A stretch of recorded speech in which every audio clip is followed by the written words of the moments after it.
your host, Mimosa, and co-host Kareem. Welcome to Sometimes We're Boujee and Sometimes We Hood, to healing, navigating grief. It's a podcast dedicated to exploring the complex emotions of loss, the road to healing, and the strength found in remembrance.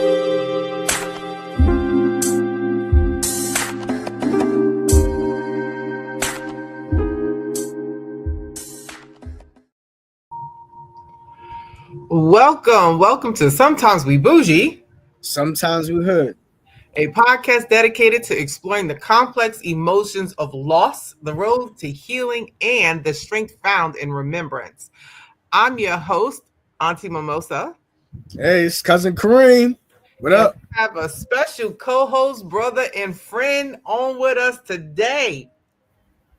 What's going on, y'all? What's happening? JQ of the Cypher's Den. So, thanks for having me. So whether you're in the depths of grief, slowly learning to live with the loss, or supporting someone on your journey, this space is for you. Grief is deeply personal. There's no timeline, no rule book, no right way to navigate it or wrong way. But through shared experiences, honest conversations, and moments of reflection, we can find comfort and understanding and hope. I can't get it out today. My brain is like, no. Each episode will dive into the emotions that come with loss, so such as anger, sadness, guilt, acceptance, and talk with experts, survivors, and those who have walked this path. You are not alone in your grief, and together we will move forward, honoring the past while embracing the present. Grief is universal, but expressed differently across genders. Today, we're diving into how men specifically grieve, focusing on a wide range of losses, from the loss of a loved one to relationships, employments, pets, and even losing objects that hold sentimental value. Whether you're grieving, walking beside someone who is, or just trying to better understand how to show up, this episode is for you. So take a deep breath, find a quiet space, and let's begin this journey toward healing, one conversation at a time. Let's talk, let's heal, and let's remember together. So, how y'all fellas doing today? Doing good. Glad to be back on the show. Thank you for having me. Welcome. Good to see you. Yes, everything is awesome. So of course, with today being Father's Day is definitely a special episode in which we want to explore how men deal with grief. And, grief is the emotional reaction to loss. And it doesn't only involve the loss of a person, but can extend to any meaningful loss. Like we said, employment, loss of a pet, um, something personal. You lose your car in a car accident, your home becomes vandalized, or what have you. And just to remind everyone, there's 7 stages of grief, and some people argue or say or want to say 5. However, 2 more stages have been added. So of course, there's shock or disbelief is one, denial, bargaining, anger, depression, testing or reinventing, and then acceptance. So let's touch on the societal expectations of men and how men are often socialized to quote unquote be strong, not cry, or move on quickly when it comes to grieving, because this is complicated. Grieving is complicated. It's a complicated process. So, like, what are your cousin Kareem and Q? Like, how do you feel about these common misconceptions about men and grief? Like for me, it's like it's when we kind of touched on it a little bit last week. We were talking about the expectations of having a situation. Like they always say, we missed the fix it. You know what I mean? We come in here, we want to fix stuff. And so when it comes to grief, I think it's just expected. Oh, okay, well, you're a man, you're going to take control and do this and take the reins. And, and take over. And it's just like depending like on a situation, on a relationship, or what the situation Mm-hmm. is difficult. And we wind up losing. Well, for me, I wind up losing sleep sometimes because of the pressure of having to have the answer and the method on how to move on and how to convey that to everybody, and then Mm-hmm. having to do everything like, you know. And we just Mm-hmm. want to talk about everyday life. It's like responsibility of bills, making sure Right. the house is up kept, making sure the car is up kept. But then Mm-hmm. not everybody, you know what I mean? Right. You know what I'm talking about. You know, not Right. everybody, not all men know how to use fix cars. You know, not Mm-hmm. all men know how to do things around the house. Play Mr. Man, a handyman. But Right. when that situation comes up, it's like that could be a little bit for the men who don't know how. I could see how that could be a little bit like unnerving, you know, Mm. and then having to live up to that for, in every situation. It's Okay. like, I know for me, it's like when we go places, it's a joke, but it's the reality is that a lot of women don't maintain time. You be like, yo, we leaving at 2, but we gotta be Mm-hmm. there by 2:30. It's a 25-minute drive. I'm seeing that in my head. But then you gotta think, wait a minute, this is my wife, my daughter.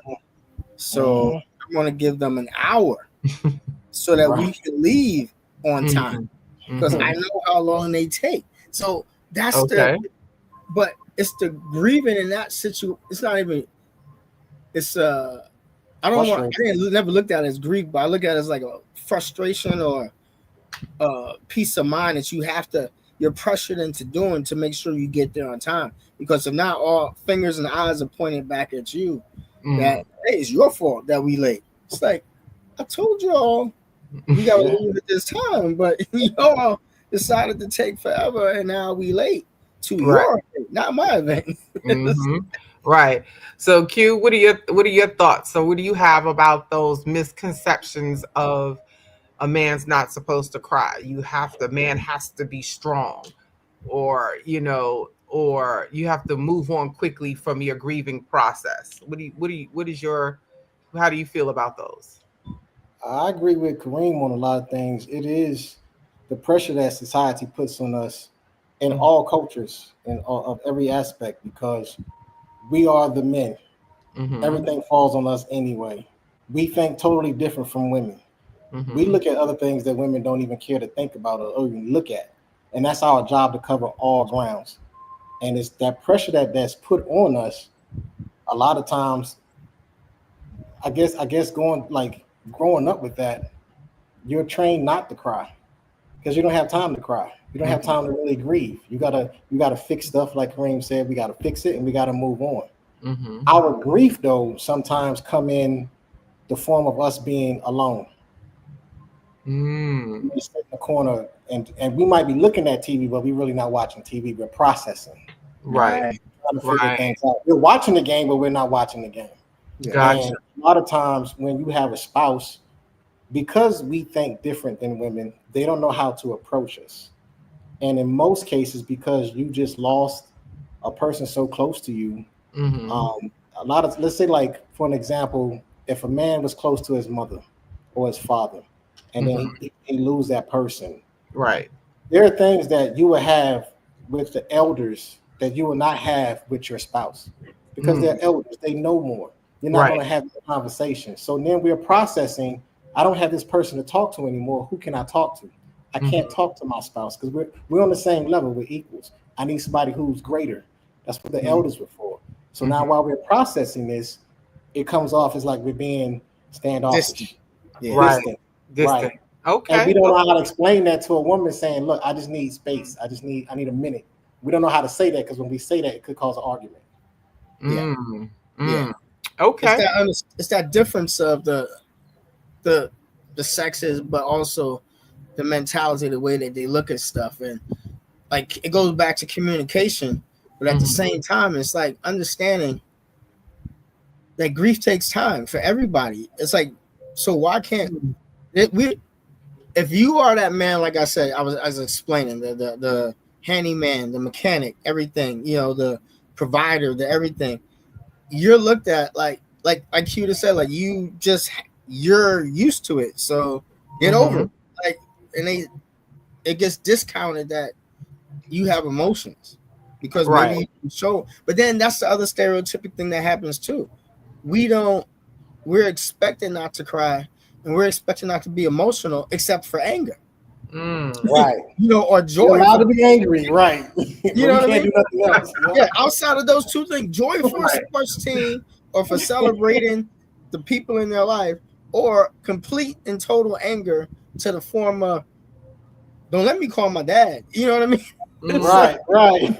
it's like that's where we're relegated to. It's like if Right. you're crying, they look at you like what's Okay. wrong? And like the what's wrong is like really like I don't understand. Like, why are you crying? It's like, and you look at them like, did we all just not go to the funeral?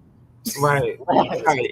right. So like so really quick, really quick. So TikTok fam, is there any men that's watching this live? Like, comment on how you all feel as a man about processing grief, and losing a loved one or something personal. So the process of grieving, like for men, it may not be to show grief and the same way as a woman or society's typical expectations. And like the stereotype is that men shut down or avoid emotions, but like grief, like you said, grief in men can manifest in anger, frustration, a need to fix things when they feel helpless. Like, do you agree with that or no? Go ahead, Q. I'll let you go on that one. I don't necessarily agree with that. Mm-hmm. And then at the same time, it's like we're talking about men, but we can't speak for all men, Right. Right. right? We only can talk about our experience. Right. Um, with me losing people, I've never felt helpless because I Excuse me. had grandparents. God bless you. Mm-hmm. Thank you. My grandparents, welcome.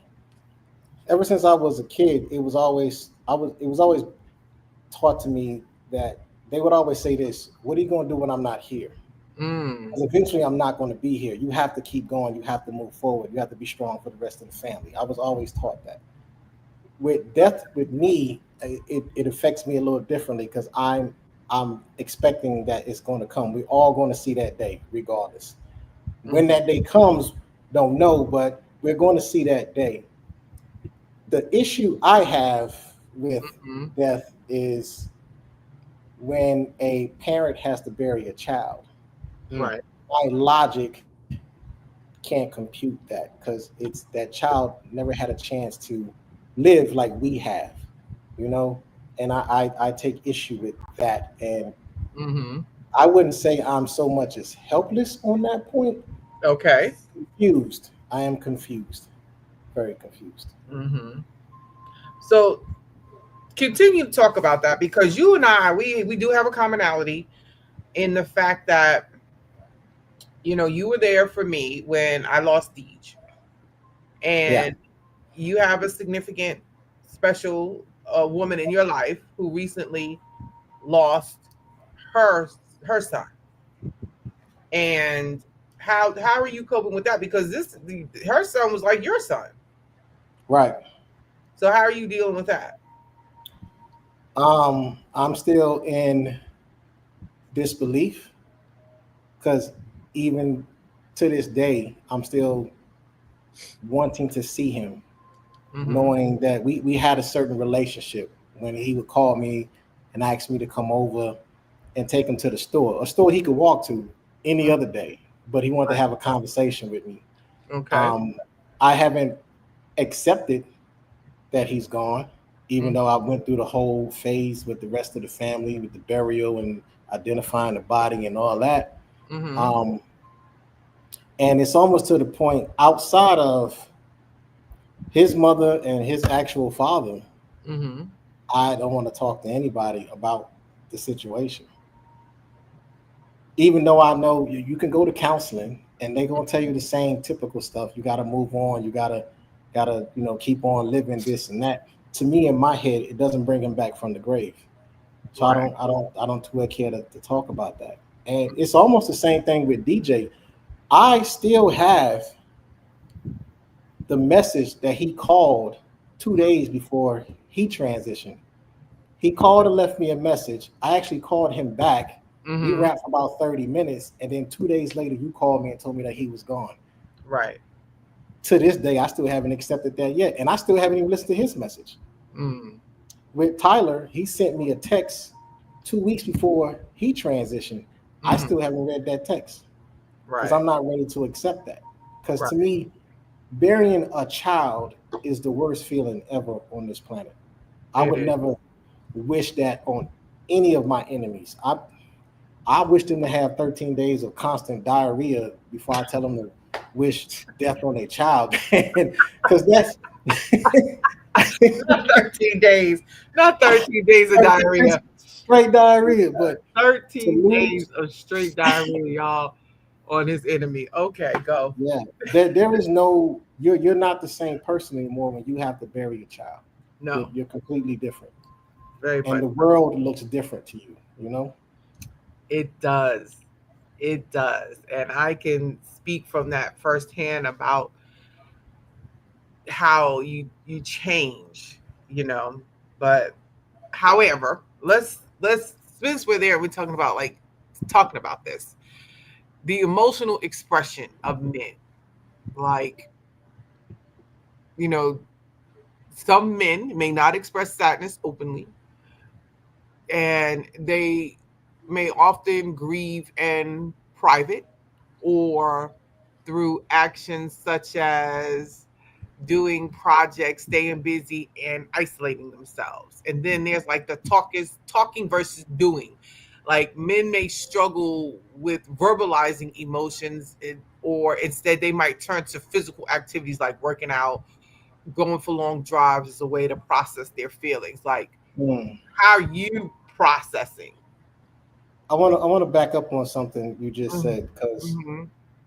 well, one, we have to be careful because grief can turn into depression, and Mm, Yeah. then can turn to the bottle or to a drug or something like that. The right. second thing is, I don't think men have an issue with conveying how they feel. I think the issue is conveying how they feel to their partner. Because a group Mm, of men can talk to other men. We speak the Yeah. same language. right. But when it comes to the opposite sex, it's an Mm, issue because even though you're hearing what I'm saying, you're not right. listening to what I'm saying. And Oh. that becomes frustrating to us Mm-hmm.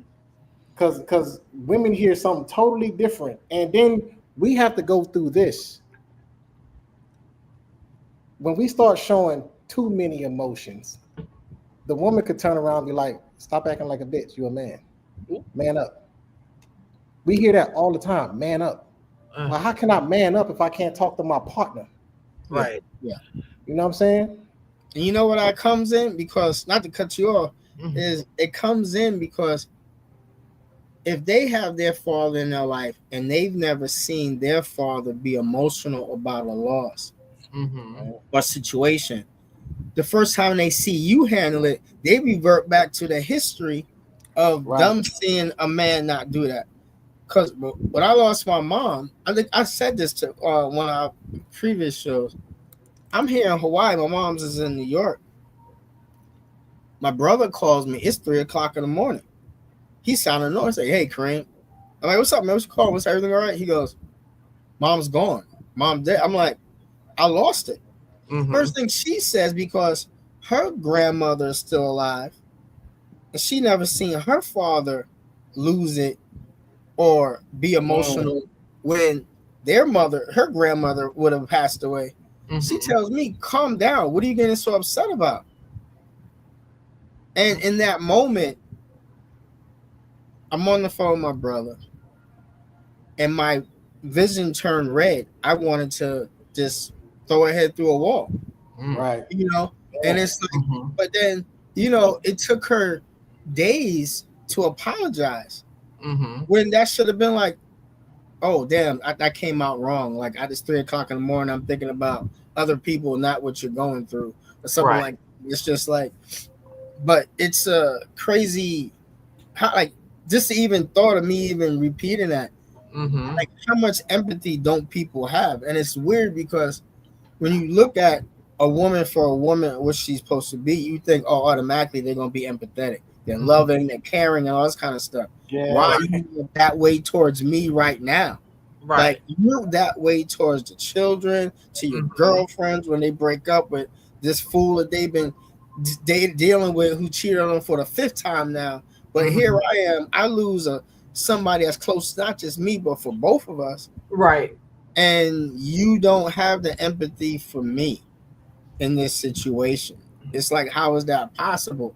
And then I'll bring, so in a man's mind, we try to deal with the situation at hand, the Mm-hmm. emotions, everything that go with that.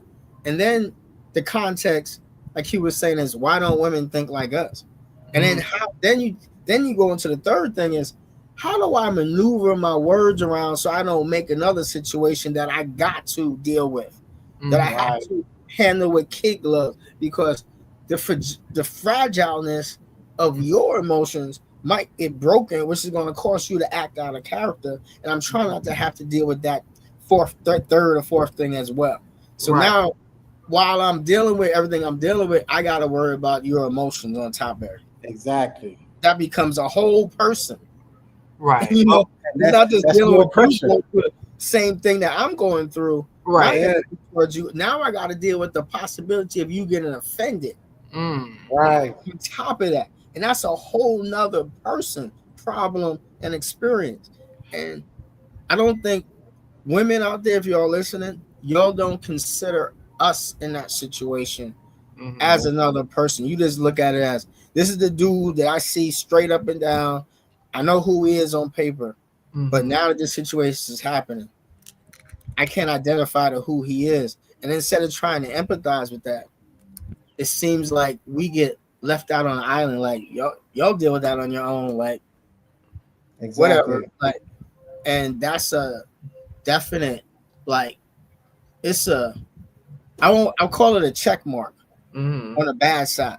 You know, like, the word says, if you're a Christian, that you're not supposed to keep record of any kind of offense. But Mm-hmm. that offense, Yeah. it got a check mark next to it. And it's Yeah. hard to uncheck that, take that Mm-hmm. eraser and just take it off, because it's a it's a hit to our ego, to Right. our pride. Right. Okay. And Yep. those hits, the words, a word is a sword, it starts Mm-hmm. cutting. That's like a Yeah. gut. That's straight through the gut. And Right. when you get hit like that in your ego, your manhood, Mm-hmm.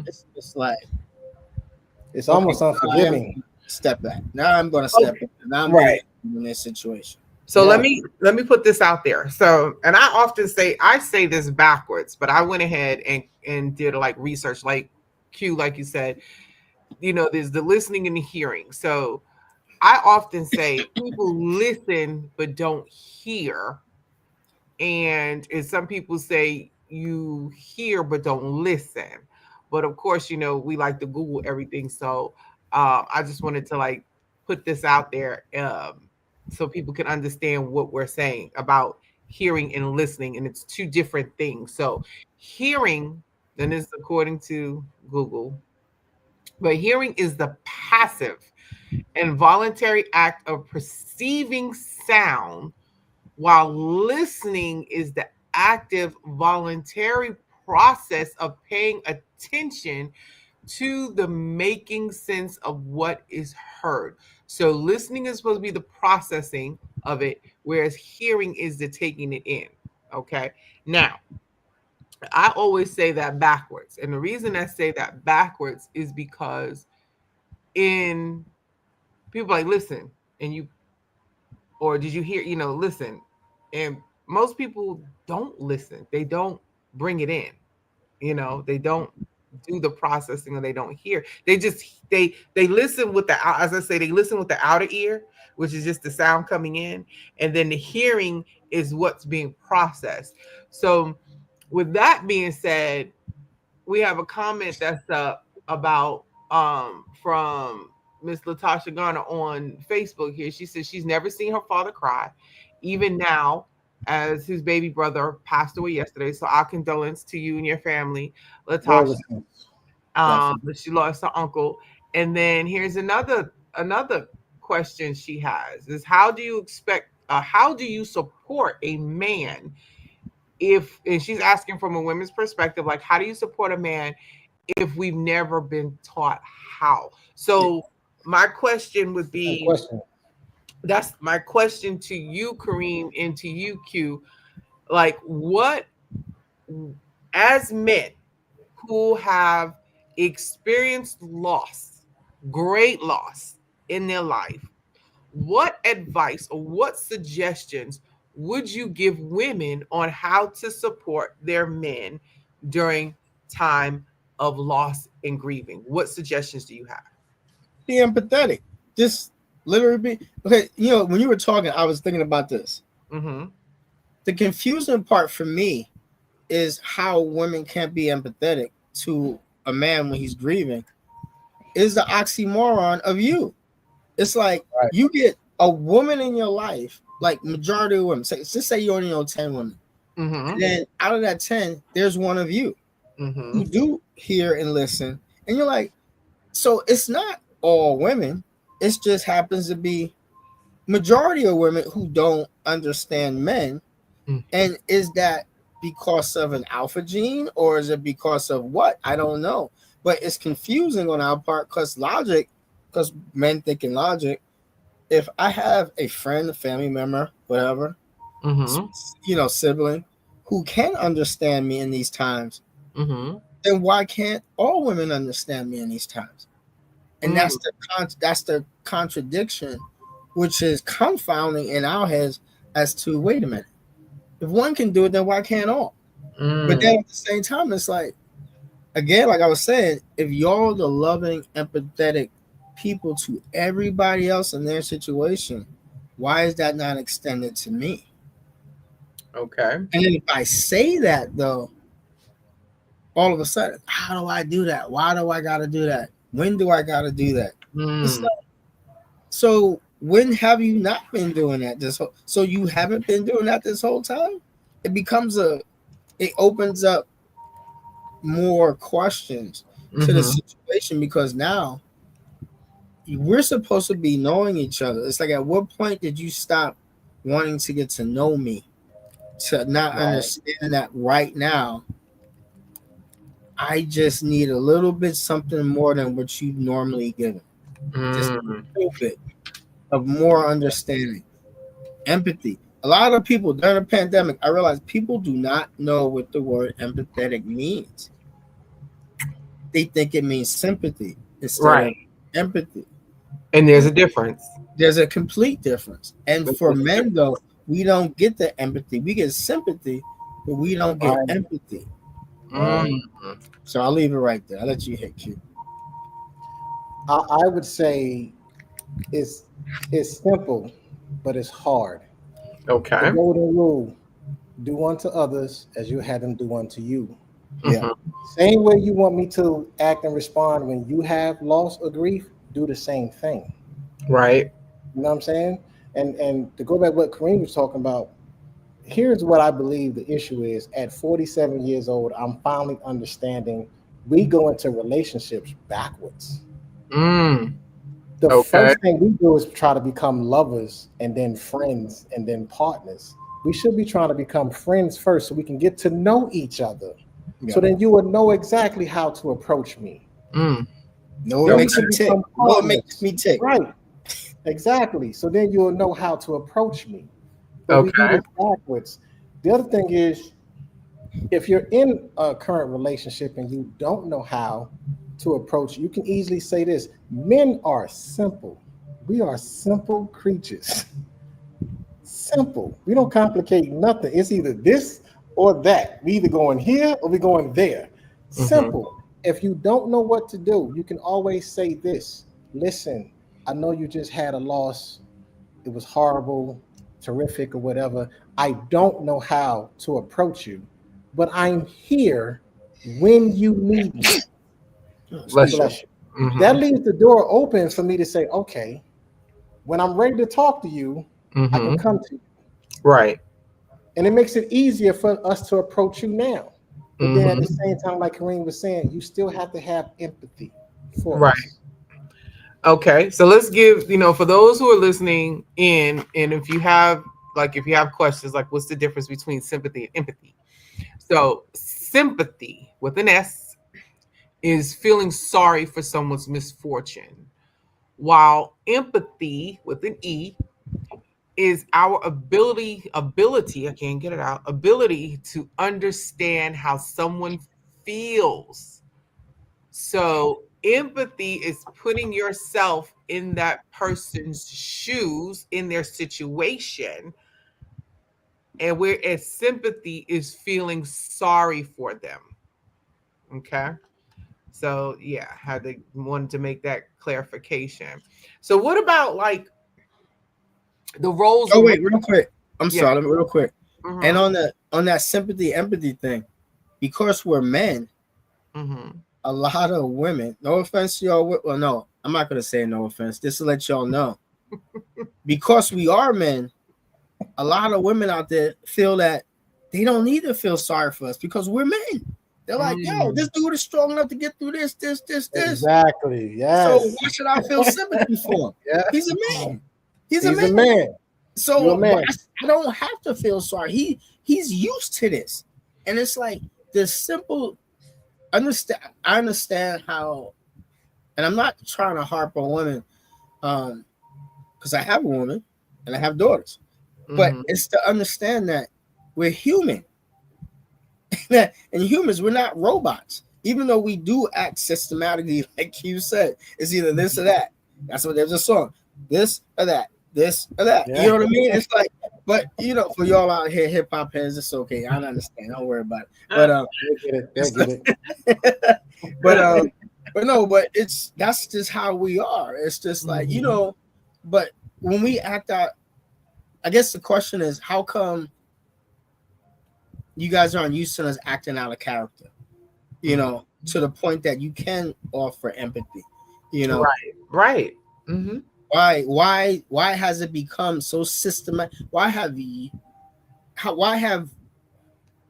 y'all got used to treating us systematically? To the point that yes, we do act systematically, but now why is it just, oh well, that's just the way it has to be? They're going to be systematic in everything. Why are we not given the grace to say this time? Can it not just be systematic, please? Mm-hmm. Well, see that's what the issue is. That's why I said we go at things backwards now because we all have been systematically programmed to respond to this.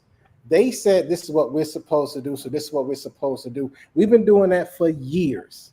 Yeah. So the woman, I don't put all the blame on the woman anymore like I would used to because I'm like, you're supposed to know, but if you've never taught, you're not going to know. So we have to learn together. That's why we have to have these conversations Yeah. to be open Conversation. and Yes. say, you know what? No, before we get romantically involved, let's become friends. So we're not systematically programmed to do Mm-hmm. what they want us to do.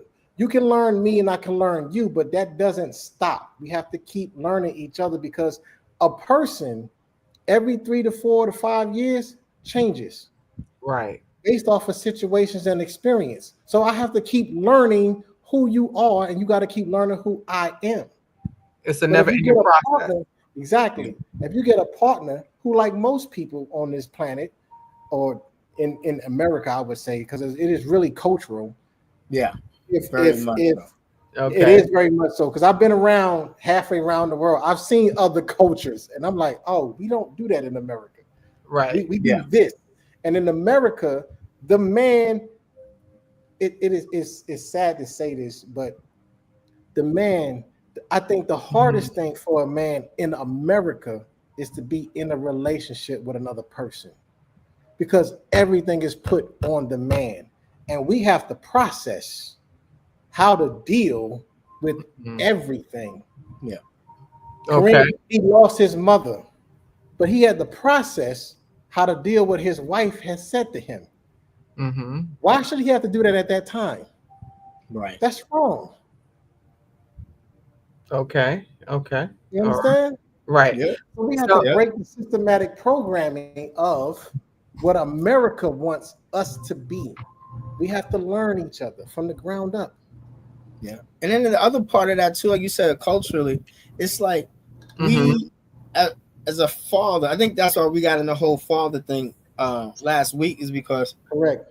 the connection to grief of a man and then fatherhood, the transitional thing, especially for African descendant people, of learning how to deal with grief and learning how to deal with stressful situations. It becomes a more do as I say, not as I do Mm-hmm. Right. situation. But then we don't say, because we're taught by example to not have the conversation. Some Yep. people have the conversation, but majority of us, men, period, just don't have that conversation. It's Mm-hmm. like I was talking to some of my friends, some of my cousins, and I'm like, yo, so how did you ever have that conversation about what to do when you getting busy? Mm-hmm. And Muslim was like, what? What you mean conversation? Like, did your dad ever tell you about what not to do so you don't offend a woman, hurt a woman, or not like that? Or did you ever have that conversation? I don't, then people look back and they're like, huh, Yeah. I never had that conversation. It was just like trial and error. But and then Right. it's just like I sit back and I think about the conversation I had with my son, which was a crazy conversation because mom's had the conversation with me. When you take a woman from the backside, you don't just go full blast. You got to be respectful because all women are different inside. And so I had that conversation with my sons. And then the mom's call was like, why are you having this conversation with my sons about this? It's like, because I It was a don't, needed conversation. yeah, Right. to hurt anybody or to disrespect anybody because, and then them say, well, I didn't know. But Mm-hmm. they know now. One conversation is going to be in the back of their mind if they hear the hand goes back, like, no, no, no, don't go in that. Not to be graphic for everybody, but that's a real situation. Not Right. all women are the same size down there. Not all Mm-hmm. Yeah. men are the same size down there. You Right. have to be mindful. But Right. how many men now, if you hearing this, have ever had that conversation? If you haven't had that conversation, how does your spouse, another woman, or anybody expect you to know how to handle grief? Because did you ever have that conversation? The conversation agreed. Right. Right. You, So, Yeah. you, you know what's so funny? mm-hmm. When I was in the military and I had a chance to travel to the other side of the world, I've learned at 19 all these conversations that we're having now about Mm-hmm. sex, grief, or anything like that, it's taboo in America. We're trained not to talk about it. Right. In other countries, They it's do. dinner conversation. Yeah. Right. They talk about this stuff, Right. you know, and That's why the, they the still thing kiss their fathers. You think, like you said, right? exactly, You see, yes, except for America, everywhere else, a man could walk up and kiss his son. But here yes, it's, oh my gosh, like, what are you doing? It's like, Right. but yeah, over there, they actually embrace, like, I don't think people understand. Okay, I had this conversation with this other dude, and he was like, Mm-hmm. I don't understand how come women don't know how to embrace in America. This is like, so for instance, right? New yeah, York, I come here, right? And no, I'm in New York. So my ex-wife is from here, from Hawaii. I'm walking down, we walking down the street, Queens Village, Corona, right? Mm-hmm. And women come say, oh, what's up? How you doing? They're embracing me. She's like, who are you? Why are you hugging my husband? I'm like, oh, I didn't know you were married. My fault. I apologize. But the embracing is a cultural thing. it's a Mm-hmm. cultural thing, but So not if in I'm in a America. Hispanic neighborhood, it's an embrace. She's looking at Jamaican. You know what I mean? My name is Jamaican neighborhood. Yo, hey, shit, you embrace. But she's looking literally as a foreigner from Hawaii. Right. They don't embrace Japanese culture. They don't embrace. Mm-hmm. Yeah, So it's culture. like, Yeah, so the different of the culture mixture, it was looked at and it caused friction. But I had to explain to her, this is cultural. You know what I mean? And then we Mm-hmm. came yeah, here, but there's people here in Hawaii because of their mixture. They Right. embrace, but some don't. And it's Right. just like, but So people's that leads viewpoints. right. Yeah, their viewpoint. So that leads me to like the next statement about roles and rituals and support networks for men in grieving. So, of course, men struggle or may struggle with attending support groups. They may often avoid talking about their feelings, but Mm, those who do lean on their female friends or male friends or family often feel like a shared understanding, possibly, or they may prefer doing things together. Or do you think it's like an over hmm. talking or oversharing when it comes to utilizing support groups and social networks? Let me jump in. Let me jump in. Right. Hmm. I'm a Gen X baby. Hmm. Our support group as a kid was the barbershop, Mm. Mm. Okay. right? Okay. The Men would barbershop. go to the barbershop because women were not allowed there. Men could talk to other men. That was our support group. No matter what the topic was. Hey man, I think my woman's Sanctuary. cheating. Exactly. That was we discussed politics there. We hold court there. And we Hmm. Yeah. grew and we learned how to mature and grow up because there would be another older guy to be like, nah, young blood, you shouldn't act like that. You need to this, and that, blah, blah, whatever. Hmm. People also forget that bars were created so men could socialize with other men. Hmm. That was another support group. We didn't go to like the Therapy. family court, whatever. We went to bars and went to the barbershop. That's what we did. Then all Right. of a sudden, they started incorporating women in those areas. So Hmm. now the men support group is guys' night out. Hey, I'll meet you at the pool hall so that Hmm. we can talk to each other. It is hard, especially for a black man, to say, hey, I'm about to go seek therapy for this or be in a counseling session with other black men to discuss things because this is what our generation was used to. I'm gonna go to the barbershop every Sunday, every Saturday. I'm gonna see the same group of men. We're Hmm. gonna talk about things. I'm gonna listen because we listen when other people are talking, even if we didn't say what our issue was. Somebody else in that barbershop had the same issue, Exactly. and we're Okay. learning. And Right. we're learning. We would go to the bars to sit down and talk to other men because we know sometimes I probably won't ever see this guy again, but he gave me good advice. I got Hmm. most of my good advice from if anybody is in Atlanta area or I would say Decatur, Dugans off Memorial Drive. Them old men taught me a lot of stuff. Shout out to Sitting Dugans at on the bar. Memorial Shout out Drive. to Dugans. Shout out to Dugans. Yes. On So Yeah. Memorial we don't go Drive. out and seek that professional counseling, I guess, if I could say that, because that was our professional counseling So For real because we talk. learned from other. Yeah. so what makes it hard though? What makes it hard for a man to seek therapy? To go to One, money. a therapist? Money. Money. Most of us can't afford that. That's the Yeah. Why am I first. spending money on that when I got the barbershop right there? And the other, actually, to answer that question. So Mhm. when oh my goodness, apologize, I forgot old boy's name, the one who had his neck nailed on his neck. So when that happened, I said I'm gonna go to therapy because I was having anger issues, right? And people Mhm. just didn't understand. And so I went to therapy. This is another reason why brothers don't go to therapy. How are you going to connect with me? If I go Right. to therapy and I see somebody who don't look like me, how do Right. you know what? Now I gotta waste 2 or 3 sessions at $80 a clip.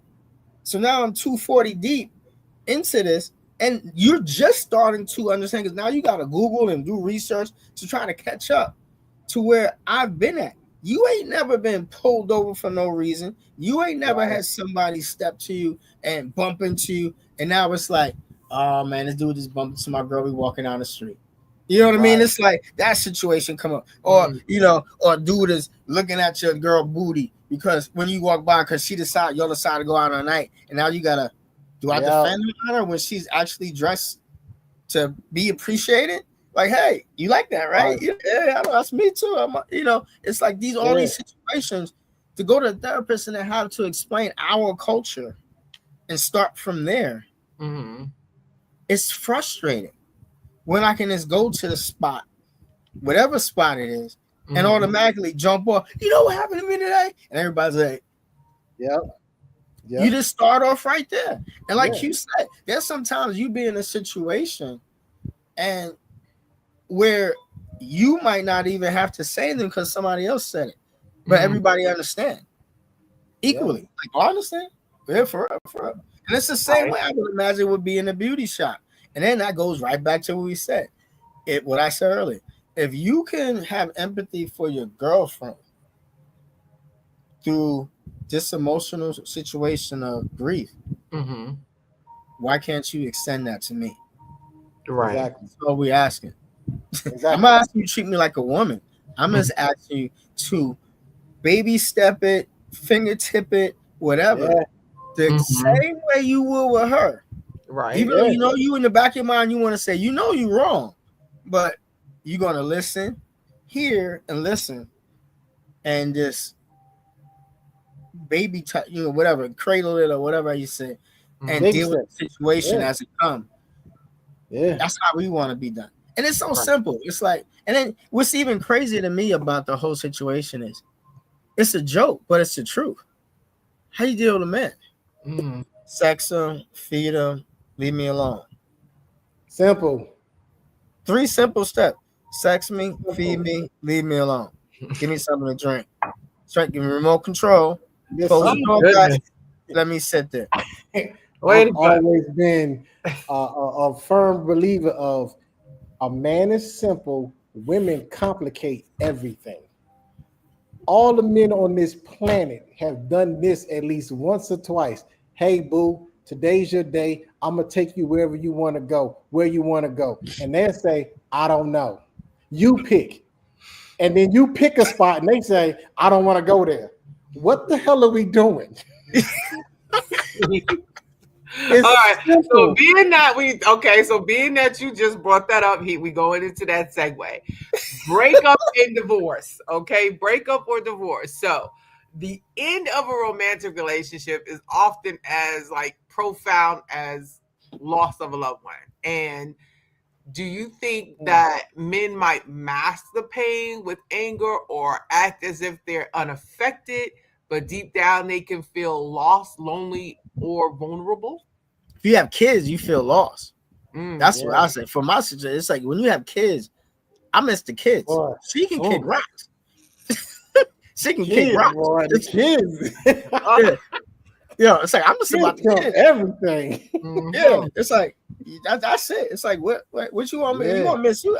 I broke up with you for a reason. It's like I'm not trying to deal with that no more. But the Right.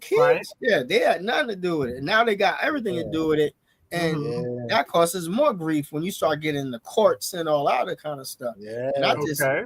turns up the grief, especially that anger portion when you start thinking about like mother. Woo, okay. Right. You gotta be like, you gotta put the face on. You gotta do like they did in Lion King when he was like, I'm not Lion King. What was it? That cartoon. He's like, you know what I mean? Like, you gotta put that face on when you see the kids, so you don't reveal how you really feel about their mama. You know, and them Like, and oh, them. Don't forget you the over them. there snorting? Is he over there snorting, laughing so hard? But okay, but do men feel vulnerable in when grieving the loss of a breakup, or is it just like you know what? I Man. ain't dealing with Ah, it. Like, what I'm, about I'm the expectations of strength? Like, is there mm, stigma that men shouldn't get emotional about a breakup? And like, but the reality is like that these kinds of losses can make men question their self-worth and their identity. Especially like Depend or on the not breakup. having closure. Depend uh, on the uh, breakup. It yeah, depends depends on on the the breakup. breakup. Yeah. You wake up, you walk in a room, you come home, and OJ situation, you come home, your girl having a threesome. Oh, jeez. I Right. mean, that.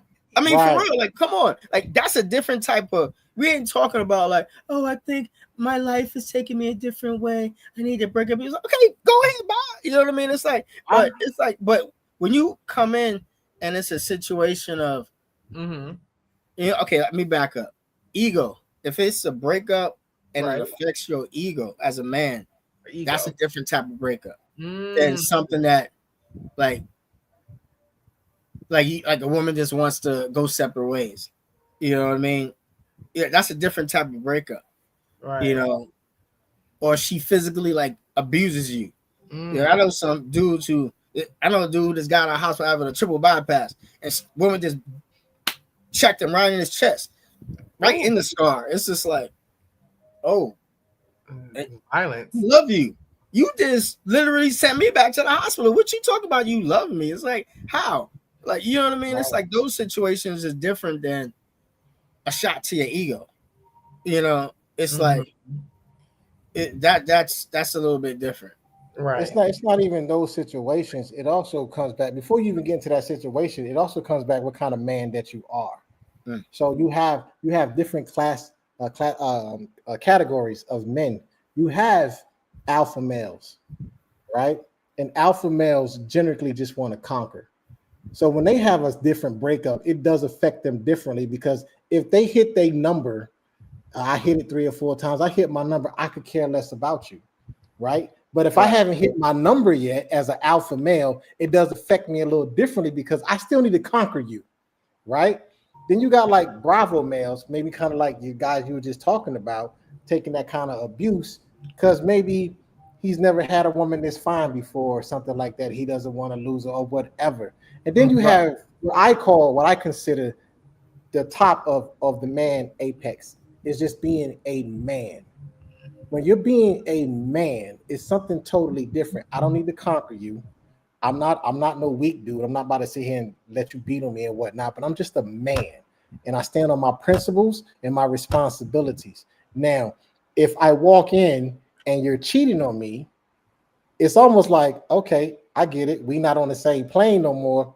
Go ahead and live your life. I see you. Peace out. Do whatever. But if I am wrong, it does affect me differently because I may have had a good woman and I just broke her heart because I'm out here acting like a donkey. Mm. So I have a statement from a TikTok from a TikTok participant that says they remember being told that in all matters their emotions were a weakness. Is Yeah. Man, listen. If That's a if you're a concept. Gen X kid, I'm gonna tell you. Listen, if you, my generation, I grew up with uncles and aunts that statement is true. You couldn't cry, mm, you couldn't show no kind of weakness. You had to be a man at all points. A lot of us grew up before we were supposed to grow up. So mhm. and that's part of the systematic programming because of what the generation that came before us had to go through. They didn't want us to go through the same thing, so they tried a different method of raising us, Yeah, which kind of backfired. So what about coping really do. mechanisms when men end a relationship? Like what kind of coping mechanism do men use to avoid the vulnerability? And that depends on how the Like is it is it Sex. a new? You said sex. Wow. Okay. sex, sex. I'm So about you to go hit do you this one over here. Yeah, Yeah, it's like sex. yeah, okay, but do you Conquer. resolve the underlying grief? Like is it a it's temporary not. fix? No, it's like it's not. It's I part of guess. life. Yeah, it's like For a man, it's a part of life. It's yeah. okay.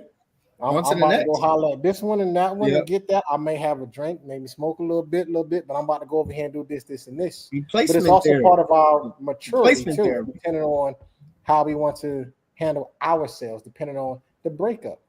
Yeah. Okay. And depending Okay. on where you are in your For life, if you're men, looking for for a men, wifey, I would say this: for men, we think more of situation dictates.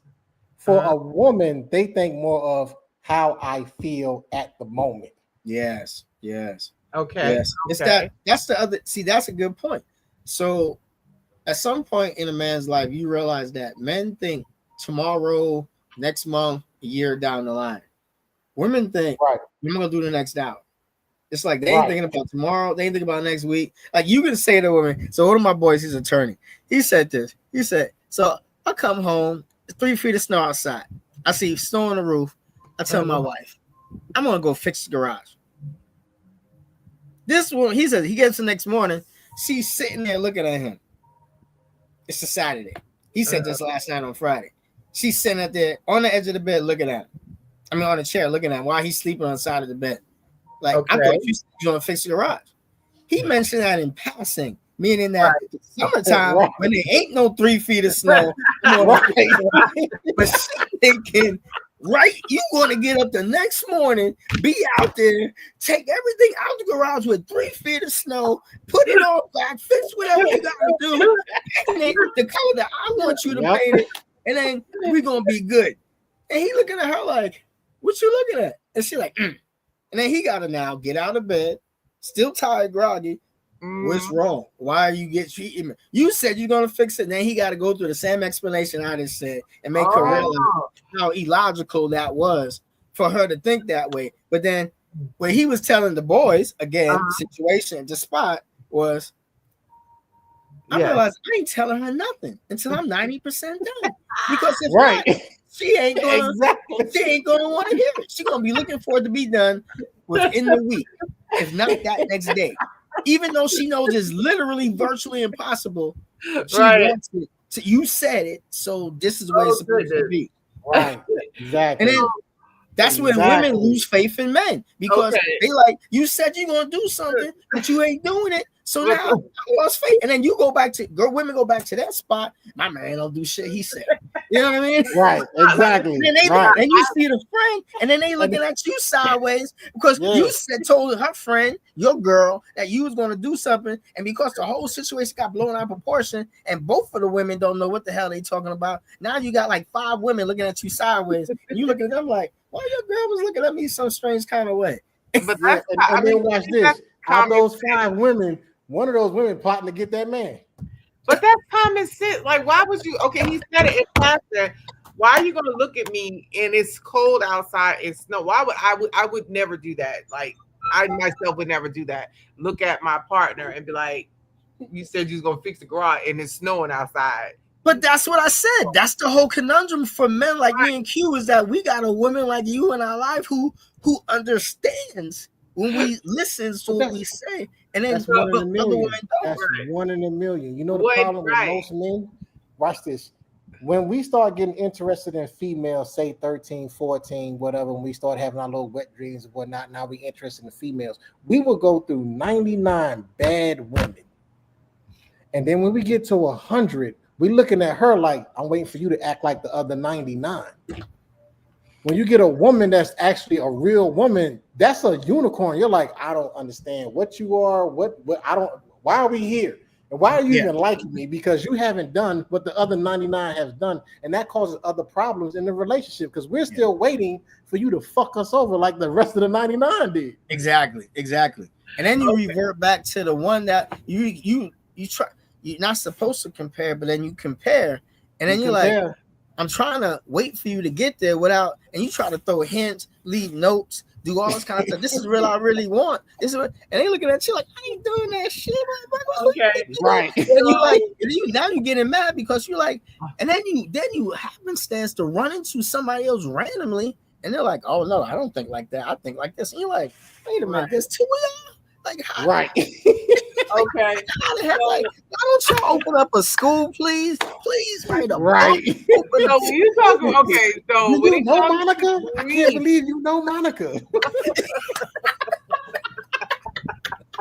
So when it comes to relationships, so okay, I don't know if you can see the comment from Latasha Gardner. She said she was taught by a man. A way to get over one is to get under another. So when it comes to grief in relationships, right? Some women may do the same thing as men. You just move on to the next. It's like that monkey holding on to the tree. He's not going to let that tree go until that tree branch grows till he secures hold on that second tree branch. Then you go and you swinging over there. And then, of course, the TikTok family, they're saying that, it's unhealthy to find somebody else before you're healed from the first person. That's from Big Sis Pastor George. But in that, I think, like, when we talk about grieving in relationships, when you in a relationship, And people really do not understand that you go through the grieving process. Some people are, oh, you break up, you just sad, you gotta. No, you walk through those same emotions. You go through that same process as losing a loved one, because depending on how much time you spent with that person, the grieving process in a relationship can open doors to personal development for personal development. And then some men, it depends on where you are, your maturity level, right? Is whether you learn about yourself, whether you learn about your needs and how to communicate better in the future relationship. Now, I say that to say, how many women and how many men, they really, how many men, no, let me, how do I want to put this question? Okay. To cousin Kareem and brother friend Q, how many women have you been in a relationship with that when you broke up with that first woman or second woman, she's actually made you better for the next woman? Or you don't treat her the same way. You don't treat her the same way. You don't treat the new woman the same way as the one you just broke up with. Like how many times have you been in that situation, or you found yourself being a better man because of that old relationship, that Every breakup? time. Every time. Yeah, Yeah, every because time. you For most learn. men, it's every time. Yeah, you learn. Yeah, You learn what you won't accept and what you will accept Mm-hmm. and what you want. And then it's unfortunate because the next person gets the shortest end of the stick, because it's like, okay, you hit 1, 2, 3, 4, 5. I give you one more chance. One more. Okay, you hit that button. Okay. And it's right. like that's what Yeah, you do. It's just like you start laying down the repertoire of, okay, I'm trying to help you understand me. Mm-hmm. If you don't want to, then this is going to be the situation. And you get bolder and bolder in that position. And if you started dating when you were a teenager, by the time you hit your 20s, you Mm-hmm. seem like an ass, because you're like, look, woman, we don't have to do this. We can, right. there's other men for you, there's other women for me. I'm trying to let you know I'm trying to do this, but if you don't want to, Mm-hmm. we So we just stop now. And this generally happens out on a date. And because the frustration builds up to the point where I'm not trying to spend 200, 300 and just to not go home and, you mhm. know, and Right. you go your separate, I go my separate. Let's just end it now before we start even ordering, because you acting Yeah. silly, So what about being guarded? Like, okay, so big sister Pastor George, she was like, is if that woman hurts his heart, then he's on guard. So do you think, like, with the guarded, being guarded, is that, being in that grief process, like you build that wall for the next woman, or you find like as a way to process grief, you start running through so many other women and dogging other women out? I don't The think so. guarding, the guarding comes because of that. Because I believe most, like Kareem was saying, when we start getting interested in females, teenage years or whatever, Mhm. most men are pretty much open. It's the woman who end up turning our heart to something totally different, because we're like, okay, I'm gonna be with you, this and that, whatever. When we find a woman that we start giving 100% to, Right. and then she takes that and throw that shit in the trash, the Mm. next woman that come in, she might get 85%. Then it starts Okay. going down from there till it gets down to zero. Then it's kind of like our toleration level is like, I know you. I dated you when I was 22. I know what the signs and symptoms are. So I'm not even going to let you go that far with me. Yeah. Once we start to mature and we start looking at, let me chase what I need versus what I want, that's the difference. Mm. That's why I was Yeah. saying that we have to go back to, we've been doing the things backwards. We've been looking at Right. lovers first and then trying to be friends. But then it's hard to be friends when you already been having sex. So now you feel Yeah. like you're forced to be in this relationship and you don't even like this person. Right. I was gonna say, let's go back even further to show love. It's like it's all lust, It's because you all on go after lust, what you see. right? You go So what you see, what are and then you you confuse that with love. processing though? What are you processing? Like when you're grieving, what are you processing to even go down that lane with a woman? If I you don't even know, know if it's processing. It's more of a building a wall. Yeah, it's like it's the trust factor too. If you The get with trust, yeah. somebody who you so I don't know if we had this conversation. You get with a woman, and for some reason, you get to a nice, comfortable spot, maybe after having sex.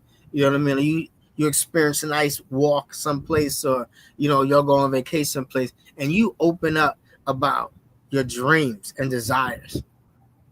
And the first time that person, that woman goes, or they do, or they're like, what the hell are you talking about? That's when the wall goes up. It's not about sex. It's about with a man, when a woman puts down a man's vision, or she doesn't understand and accept that this man is serious enough to open up Superman and say, here, this is my prized possession. I'm like Optimus Prime. I'm going to take out my matrix and show you this is what my prized possession is. And once she does, and then goes right back in your face. That vulnerability. Yep. That's that vulnerability.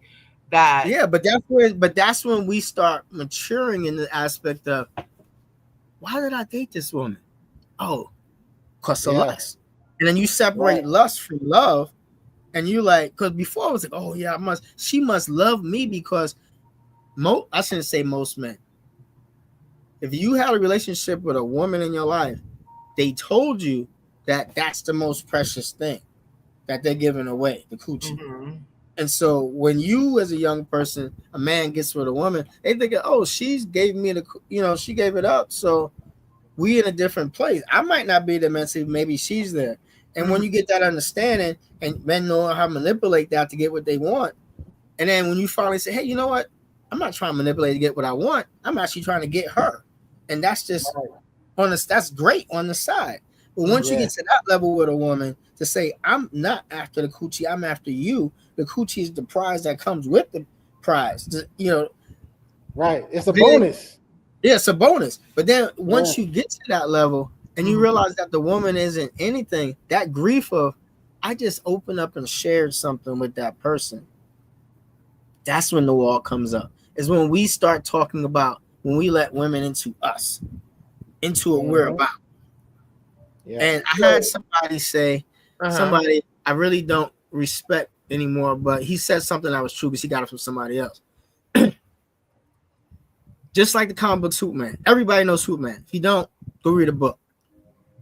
The closest thing to Superman that can hurt him comes from where he's from, his house, where he's from. The thing that can hurt him the most is the thing that's closest to him, kryptonite, which comes from his home.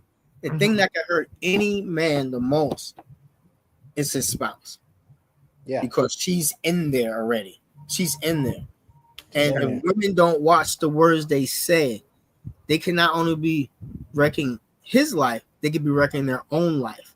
Because if you start chipping away at that man's being, you are going to just not just destroy your life, his life, you're going to destroy your own. Women, you need to understand that we are simple.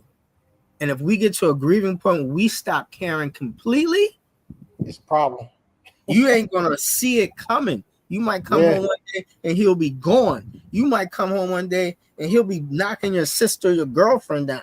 You know what I mean? Yeah. He'll do whatever it takes. Don't care. We don't care at that point. Like, we don't care.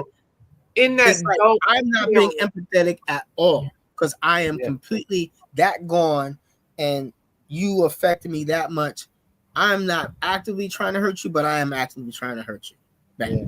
So that would be the stage of anger, like as far as ending a relationship. So let me ask you this. So in ending a relationship, like, do you see any type of correlation in the grief process to ending a relationship to losing a loved one? Like, at what point are you bargaining with the ending of a relationship? Are you thinking, would it just did this? No. It's done. It's done. No, it's done. When men are definitive, you get to a definitive. Tell them, Q. Q said it. It's either this or that. It's either this or that. It's like I've warned you. I've given. You haven't heeded not one, because you did, like you said, man. You didn't listen. You heard me, but you didn't listen. So now we're at the point of, This is the only way you're gonna have to respond. This is my only response now is for me to take care of me, and make a way and start planning to make a way. Most women don't realize that when men break up with a woman, they've been planning this for a minute. It's not that we just decided. No, we've been decided. We're just trying to make it less of a headache for the future. Right. And what you're saying right there, we've already planned this, because when men and women fall in love totally different. Most men are logical about how they fall in love. Women fall in love on feelings. I feel this. I feel that. A man looks at, wait, what is she bringing to the table? How can she help me build, and how can she help me grow? It's all about return on your investment. Right? Once I start losing my return on my investment, I'm already planning. You know, in 6 months, I'm about to be out of here. Yep. I gotta get this. In that 6 months, I'm giving you time to make changes, because I really want to be with you. But if you ain't making these changes in these 6 months, I'm gone. Okay. Yeah, I can love you and leave you at the same time. It's like Q said. It's like, this is the way I feel. The women understand this. I got this analogy like years ago. You have a motorcycle. I got an 18-wheeler, fully loaded. 60 miles per hour is falling in love. 0 is not being in love. A motorcycle can get from 60 back to 0 about 5 to 7 times before that 18-wheeler even gets up to 60. Meaning that a woman can fall in love, in and out of love 5 times, 6 times before that man even fall in love one time. That's why it takes so long for a man. An 18-wheeler, for your ladies who don't know about trucks, some women know about vehicles. It takes a lot longer, like 3/4 longer for a truck to stop than it's fully loaded. It takes a man who's truly fallen in love that much longer to fall out of love. Meanwhile, again, from 0 to 60, you took a woman 5, 6 times to fall in love. But she can stop and go again by the time that truck gets to 0 again, about 18 times. That's why, unfortunately, most women, when they get in a relationship, they can get in and out, in and out, in and out, in and out, in and out, in and out. And the dude's just sitting back there like, but that's not necessarily true. That's not necessarily. I'm sick of typing. So, Big Sis Fat, look, you might need to come on the. I might need to send you the link to come on the live on the actual because Big Sis Fat George is sick of y'all right now. She's sick of typing. Bring her up.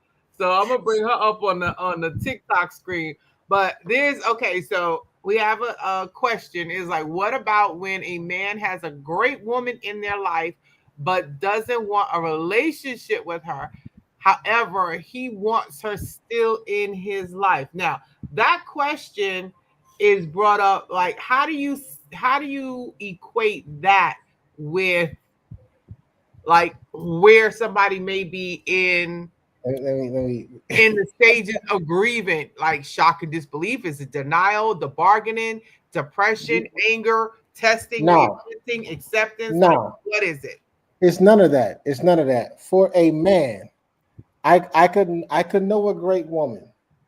And she may be great for me on this level in my life, but not as a wife or a partner. Again, men think more logically, not more emotionally. Right? Yep. So you could be a great woman, but you might not be great for me for that position. Exactly. Because again, we do things backwards. We could be great lovers, but we're not good friends. We're not great partners.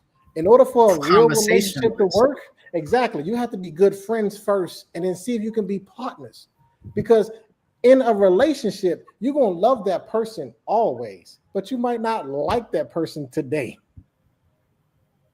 You have to know how to win and not to like a person and go back and forth into that. Loving a person is easy. Liking somebody is difficult. But if we're not good friends first, I can't go from not liking you right now and then taking 5 minutes and be like, oh, that's the reason why I don't like her, but I love her. She good. Yeah. But if we're not friends, I can never get to that point. I just know we're good in bed. Yeah, you can't overlook that. You can't overlook that. Exactly. All right. Hold on. Can you hear Big Sis Pastor George? Yeah. Okay, go. Hey, how you doing? How you doing? What's up, Big Sis? Happy Father's Day, y'all. Can you hear? She said, "Happy Father's Day." Thank you. Oh, Thank you. thank you very much. Thank you. Yeah, I can't fuss if you can't hear me. This gonna be not. It's not gonna be a good conversation. Now we can hear you. We can hear you. Mhm. Y'all can hear me, okay? Yeah. Now listen, brothers, I love you. You know I love y'all, right?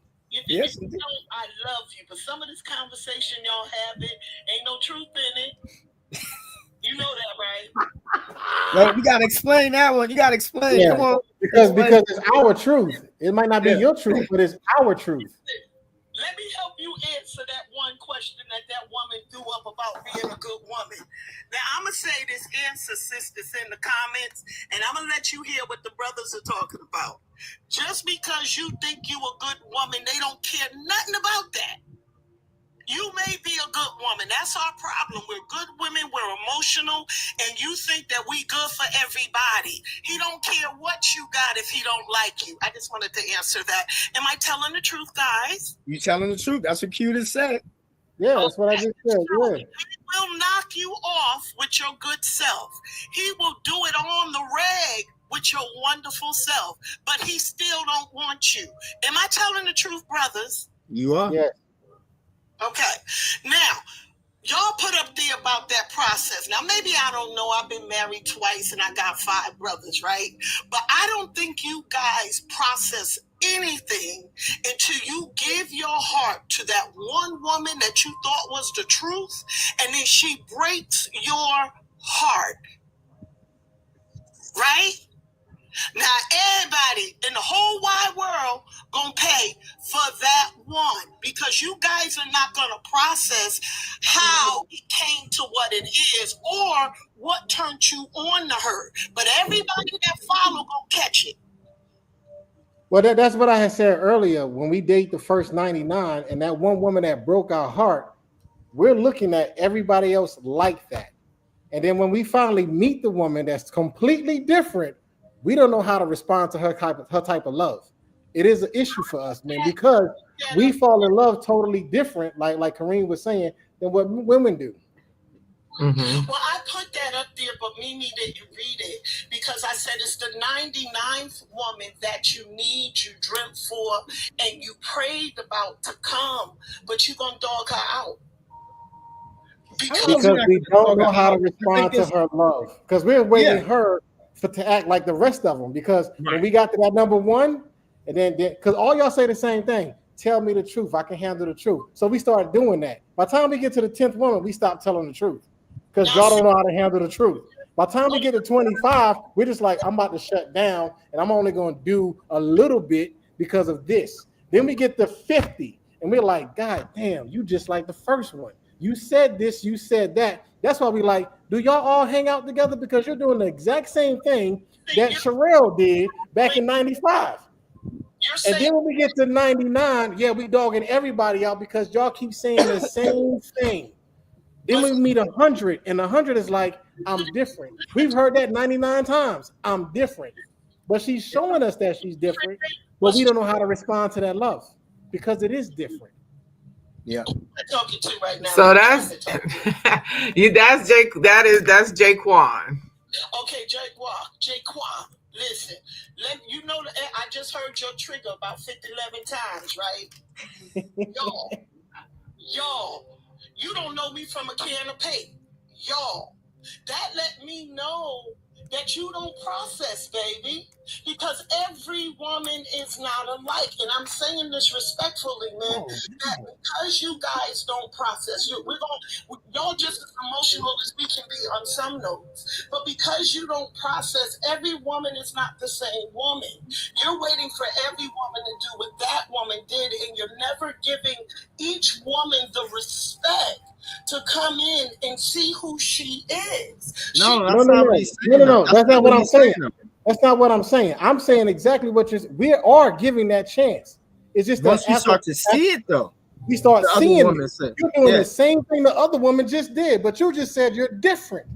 That's why when we get to 99, we're dogging everybody out because 99 women kept saying, I'm different. We give you a chance to be different. But every time we give you a chance to be different, our toleration starts going down. Yeah. Because I gave the first one 100%. Then I gave the next one 85%. and I kept going down because y'all kept doing the exact same thing. So now when I get to 100, Go check your email. I'm looking at like, oh, wait a minute, she is different, but then it's my fault now because now I'm still waiting after 1 year, 2 years for you to do what the other 99 did, but you're not doing it. But I'm still like, wait a minute, It's coming. I'm gonna wait 3 years. It's coming. It's coming. I know it's coming. 5 years, it's coming. She gonna do something. You know what it is? Because men, we're habitual in a certain amount of things. We like what we like. But then when we mature and then we go away from the lust side and we start going towards the mentality side, because we want to be friends first, because we know the lust was great, but it ended up in the same way. It ended up in the same hole. So I'm going to try to change it. See, I think what a lot of women misunderstand about men is that because we're Mr. Fix-It, we don't like making mistakes. And so when we recognize our mistake of the lust, then we move to the friendship. And then when the friendship comes and we start sharing and then we get hurt on that side, then we have to reevaluate how we're going to evaluate. We have to reevaluate how we're going to evaluate the people that we're bringing into our lives. Okay, so would you say when it comes to relationships with men in processing the ending of a relationship when it comes to grief, it's y'all are in the testing, reinventing, I would say reevaluating, anger, right? Anger, testing or reinventing or reevaluating, and then the acceptance. So y'all is 3. Y'all hit 3, maybe 3 out of the 7 stages of grief. And acceptance. No, we hit acceptance too. 4. That's what I'm saying. You hit 3. Only 3 stages. Only 3 stages of grief that from what I'm hearing you explain, there's only 3 stages of grief that you all experience. And I say, well, I'm gonna say you and Jaquan experience when it comes to the ending of a relationship. Anger being number 1, right? Anger being number 1. Then testing or reinventing, or testing, reinventing, reevaluation. That's another category. And then acceptance. Like, what happened? Y'all don't go through any type of depression when you in a relationship? Yes, it is depression. We go through depression because it's like, why do I have to deal with this? It's like, I told you what I wanted. We discussed it. And you decided to, okay, let me back up. So you can tell somebody what you want, and then you could also make the mistake. I say mistake this way in the sense of, this is what the last person did. Because now when she gets mad at you, she is going to hit your butt. Okay, answer this question for me. Mimi and Pastor. Why do women hit the button that says do not hit the button? Right. All the time. You will tell them, do not do this. This is my pet peeve. This is my freaking pet peeve. And they will literally take the sledgehammer and bam, bam. And you know what I mean? They will make sure they break that button to piss you off just because we didn't do something that you wanted. Right. You forgot that I like cherries with my chocolate? Okay. Right. Bam. Bam, okay. Bam. Right. Listen. I'm gonna give you an example. I'm gonna give you a good example of that. I had a good friend 5 years ago. He turned 50. Right. Hang on. His wife asked him. We was at a barbecue. His wife asked him, "What do you want to do for your 50th?" Here's where we go back to the hearing and listening. Right? He said, I want to do what I'm doing now, a barbecue with my friends that's here right now. That'd be good for my 50th. She said, okay. 3 months later, she throws a surprise birthday party and got mad when he came home and walked out because that's not what he wanted. Okay. All right. So Big Sister Pastor Joe's going to answer you. Hang on. You know what I'm saying? Okay. Go ahead. Guys, because I gotta go. My live is at 8:30 and I gotta get my life together, right? But I keep hearing that word and I keep saying it over and over because it sounds as if every woman is going to be the same. Like, listen, you're new, your face looks new, but okay, let's see what you're going to do. Because you already have a preconceived idea where it's going to go. Let me see if you're going to be any different from the last person. We as women, and we probably need to take a page. Well, no, Well, I don't know. I got to think about that because I want to say we should take a page from that. But when you do that, you never get to experience love because everybody has to pay for what the next person did. I would hate at this point, as much as I can't wait for God to send me what I asked for. Now that I know who I am, y'all hear that key point? Now that I know who I am, I'm able to wait for what I want. And a lot of times, we as men and women, we don't really, we're growing up, and some of us are grown but still need to grow up. And we don't know exactly what we want. So we still go through all of this, moving through with women and moving through with men. But to add to that one point, I don't know which one of y'all said, why do women hit the point? That was me. That maybe they're not women, maybe they're still growing. Because if my man tells me, let me think of one person in my head while I'm thinking about it. He does not like a whole bunch of people, period. I don't care if he know you, it can be cousins, aunts, and uncles. He doesn't like it. So a woman who knows her man, who respects and loves him, why would you put him in a position that you know he don't like? Mm-hmm. I would never set up a scenario. I know this dude, he's crazy. He does not like it. It does not like it. So why would I? Well, I know he doesn't like it, but I'm going to surprise him and he's going to love it. I think that's a foolish woman. Mm-hmm. Because he already told you what he don't like. So now you're stepping over into his mother or controlling, and you gonna make him like what he told you he does not like. See, I don't rock with women like that. Right. Maybe because I'm grown. Right. Well, you gotta look at this though. What we have to understand is what I said earlier first. We've been doing things backwards, becoming lovers first and then trying to be friends. We need to be friends first. Ask questions. Do you want more kids? How you feel about this religion? How you feel about politics? Before we even have sex, we need to do that for at least a year, right? Because then that will tell you if this person is compatible for you or not. The second thing is we have to stop chasing what we want. We have to chase what we need. Yeah, Mm-hmm. big time. Right? You have to know what you need in your life. And if you don't know who you are as a person, you won't know what you need in your life. So now you out here just experiment with grown boys or grown girls and not grown men and grown women. Yeah. There's a difference. Okay. So let's I want to move on because we've been on the relationship topic for quite a while. Messed up my whole thing. I'm supposed to be I have to talk about relationships. We gotta move on.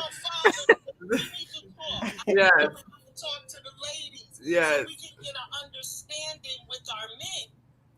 It Right. is. Correct. It is. Oh, yeah. That's the biggest thing right there. That's the biggest thing. It's an acceptance that of it. conversation, right? And that whole conversation about relationships and grief between men and women, and definitely comprehending and understanding how to be empathetic versus sympathetic to your mate or to your man as women, like, and then the support and network system of uplifting men when they are grieving. So, well, yeah, that's a whole, and that conversation, one more thing. The sacrifice. Just the sacrifice. If a dude says, I would like for you, how would you want me to help you? And then you give them the answer. Mm-hmm. If that answer is not in the corridor or even the circumference of anything in your comfort zone, are you willing to sacrifice to help your mate? Because you asked the question. If they ask the question, what can I do to help? And you give the answer. You had the answer and just blurt it out, or you said, let me think about that. And you give them a thoughtful answer. And then now it's up to the person asking the question to say, is that in my realm of comfort to do that thing? Sacrifice. Because the sacrifice, now it becomes a sacrifice. If it's not in your realm to do that thing, that the person that you asked the question of, then you should think about the question you asked first, because that's going to form an even bigger rift. Because now that's another check mark. Because you asked the question, what do I need? but you don't want to fulfill that need. So how much do you love me enough not to fulfill that need because you asked the question? And that's when it becomes hurtful. Yeah, it does.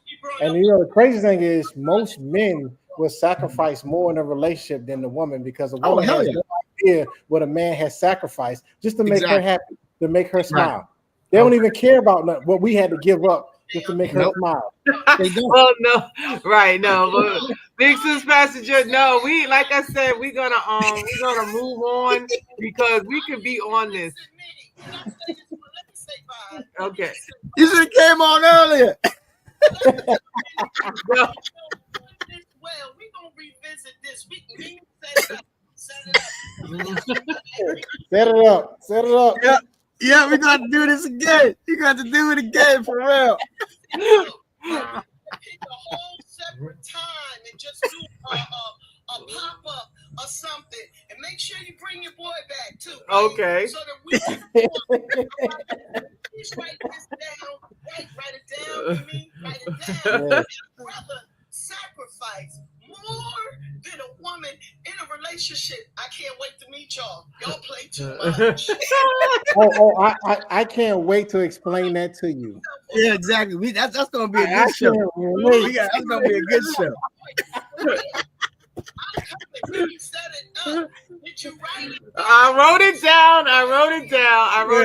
Yeah, you gotta suck this one up. Yeah. That's a whole nother segment, y'all. Whole nother segment. Okay, we're sorry, y'all. We're grieving. Yeah, we're grieving. Go get ready. Go get ready. Hey sis, come on. We ready? We ready. See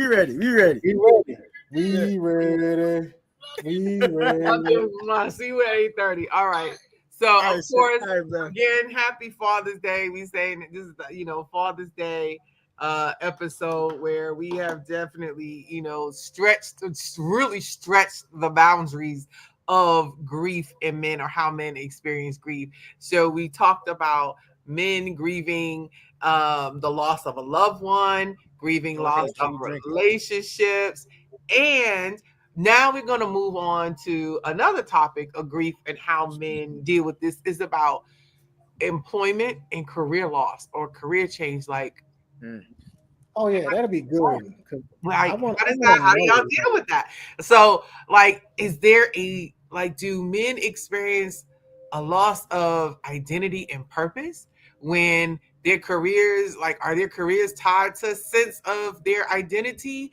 And then when they lose a job, or whether, due to layoff, retirement, termination, failure, cannot feel like losing a part of themselves? Or is it just about the money or the status or the purpose and the role they play in society? Touch on that. You should have some white men on with this for this topic, because all the brothers I know, when they lose a job, they be like, fuck it, I'm just go get another one. I don't know how this works, man, with black people, because I've never, out of all the brothers that I know, if they got fired or they quit or whatever, they lost the job for whatever reason, it was always a celebration. We threw a barbecue. I ain't at that place no more. We kicked it. I've never had a brother be depressed because they lost the job. Now, I do have white friends that have cried, and I don't know how to tell my wife, and I've had that. Okay. I don't know about us.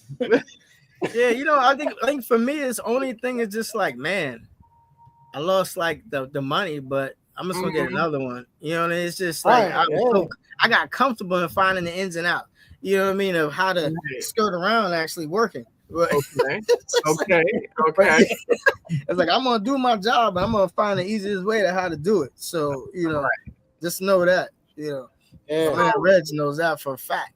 Right. So what about the pressures, societal pressures? So of course, in many cultures, men are seen as the providers.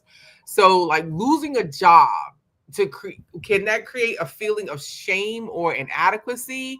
And does this sometimes lead to depression or a sense of worthlessness when it comes to men and how they like losing You know what? their careers or I can see Shane maybe as you get close to 50, because you're like, I'm too old to be out here looking for a job. But I remember when I was younger, if somebody was like, yo, you fired, I didn't give a shit. I just go get another job. I didn't care. Okay. You know, it's like whatever. But I can see Shane, because when you hit like 50, you're looking at retirement, because now you're thinking more about the future for your grandkids and, you know, whatever else you got to set up, your will, your life insurance. At 22, nah, you just go next door and get a job. It's whatever. Okay. Yeah, that's true. You're not thinking about, for like men, like we're not, unless you had that old head in your life to make you, to focus you on career.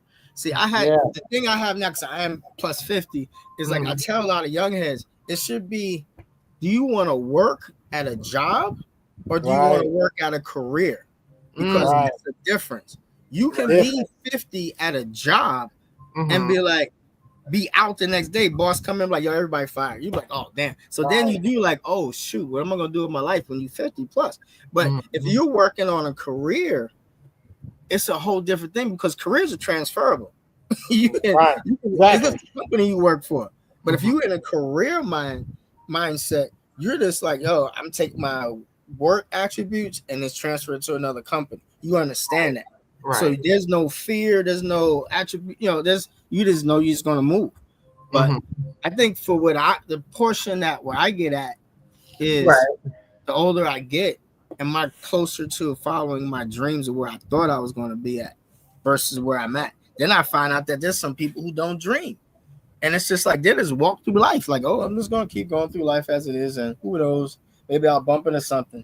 And you look at, those are the people that I look at. And I'm like, how did you make it this far? Like, how did you make it this far? It's like we need people like that. Inkling of a directional point. Like you just set on a journey. It's like, you just set a journey across the street and say, whatever land I bump into, I'm just gonna bump into, and that's that, because I ain't focused nowhere. Like, forget that. But, I'm just we need people like that. We need people like that, because I'm gonna take it from what you just said. You got people who have a job, which means just over broke. You live in paycheck to paycheck, and some people are comfortable with that, and that's cool. We need them. And then you got the people that's like career minded. You know what? I'm gonna become a lawyer, and I'm gonna open up my own law firm, and I'm gonna do this, and I'm gonna stretch across the country, and all this other stuff. And then you have people that are entrepreneurs that are like, you know what? I'm gonna go this route. But we need those simple-minded people that's just going through life like whatever, because you can learn from them. You know what? That's something that I don't want to do. That's something that I see what they're doing, but I can do that better. Okay. I had a friend tell me one time, because I got so frustrated in the beginning of my entrepreneurship that I'm like, you know what? I'm gonna teach everybody to be a boss and be a CEO of their own company and all this other good stuff, this and that. And I got frustrated when my little crew was like, nah, Jay, I don't want to do that. Just give me an assignment and a deadline and I'll be all right. And I'm getting mad over here like, nah, become a boss, be the CEO. And they're like, nah, just let me be the supervisor and everything. And I had a good friend, King Speaks. He said this to me after we had a nice little I'm venting my frustrations. And he said the most simple and calmest thing to me. He let me vent, and he said, you know, when you walk into McDonald's and ask for a milkshake, you need somebody to hand you a straw. And that told me, oh, we need every level of human being out here. Where they at? They don't want to do this, but it helps you become a better person or a better boss or a better CEO. Right. And these people are happy with where they're at. Who am I to tell them or try to make adjustments to their happiness? Right. It's an acceptance. See, Q, I had got to acceptance. I think when I was, well, we have a certain person that we all know, but I got to acceptance with that person because I realized that no matter how much they were, see, y'all wrong. I'm trying to make it comfortable for everybody. I didn't mention no name, but it's just like, but it's real talk. You just have to just let it go, you know. And, You're right. and you know, I had to accept it. But see, I had to accept it. There's been conversations that me and Mimi have had where I'm like, I don't understand. And then I heard myself, like you had a conversation. Person I had this conversation, the Holy Spirit was like, are you listening to yourself? Then my little brother was like, are you listening to yourself? And sometimes it irritates me. My brother, and he's younger than me, he tell me the same words that I told him. And it's like, oh, now you really hearing yourself back. And you know, you like, oh, okay, I accept it now. And you go ahead and do it again, and then you have to third time have to hear it again from that person, yourself, your wife, and the Holy Spirit. And all of a sudden, then you finally accept it. Like, oh, okay, you know what? Yeah, they good where they at. Yeah, I think I got it now. They good where they at, you know. All right, so anyway, y'all out there, apologize. That was I do believe we need to apologize. have another culture on, because I think with other cultures it's different, because we've known through history, even in the 80s, white people lose their job, they go back and kill people, they shoot up the whole place and this and that. You know what I'm saying? Black people are more like, and I'm still to this day. Before I probably never worked for another corporate 500 company ever again. But I've always said to them, if you're going to fire me, call me at home. Don't make me come to work and work half a day. I'm taking something. I'm taking something. Come on, man. Right? You know what I'm saying? You just cost me. That's a lot of gas. I'm taking a monitor. Because I'm taking. What's going to piss me off? You had me wake up, drive to work, ready, get here. I'm handling business, and then at lunchtime they're like, "Hey, Mr. Johnson, we're gonna walk you off the campus, and let me get your ID card." You could have called me at home yesterday. You could have told me yesterday when I clocked out, "Don't come back." I'd have been happy. I'd have been cool. Right. That's vandalism waiting to happen. When I see you, you know your car getting scratched, right? Right. So, okay. So speaking of that, look. Speaking of that, that takes us right into the next. The emotional impact. The emotional impact. So it's anger. Right. So some might act out in frustration or even become angry at those around them, including family and friends who are trying to help, or do you think like some men might withdraw from others because they feel embarrassed, so they're unable to talk about how they feel when it comes to like losing their job? But I don't think there's an embarrassment from you two. Okay, y'all are on the angry side. Y'all trying to. I'm just going to vent. It's just going to be a vent, and them trying to prevent me from doing something.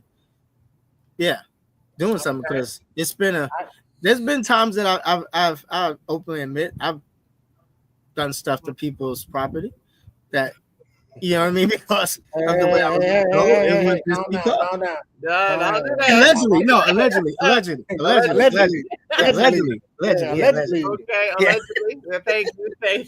Thank you. Yeah. Allegedly, stuff has happened to previous managers. Allegedly, allegedly. You may have been in the area, but you really wasn't there. Exactly.